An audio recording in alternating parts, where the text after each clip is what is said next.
Some of those migrants that arrived to Port Authority Terminal today started their trek in Venezuela, then went to Texas, and then boarded a bus to New York City. Now today, Mayor Adams, he touted that his administration, they've already provided shelter to 5,000 asylum seekers. And all of this comes as his administration has been under intense scrutiny for how they've responded to this latest crisis.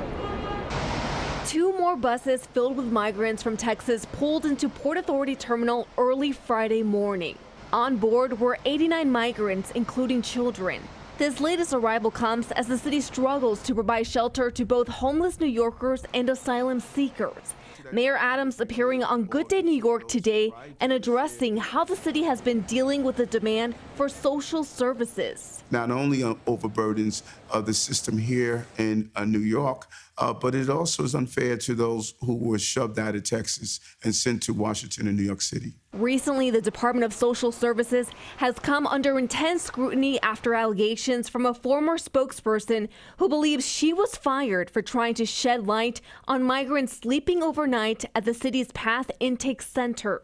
Commissioner Gary Jenkins is accused of withholding information and then claiming he did not know it was illegal for migrants to stay overnight at the intake center.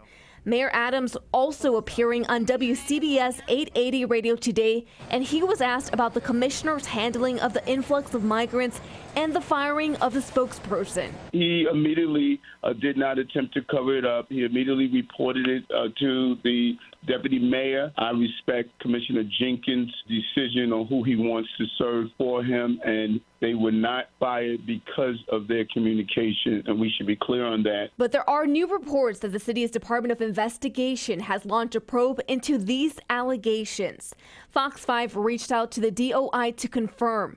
The agency says they are, quote, aware of this matter, but declined to further comment. In the meantime, organizations like Catholic Charities says they are doing their part to help welcome asylum seekers, but their resources have also been severely strained by the demand. In the past 4 weeks, we've seen over 1,100 people arriving at our offices.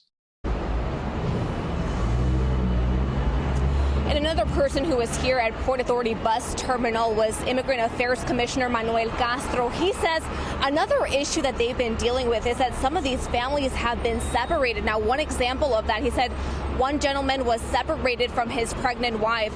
That man is here in New York City, but the pregnant wife, she stayed back in Texas. So now they're dealing with reuniting that family once again. We are live in Midtown. Lizette Nunez, Fox 5 News.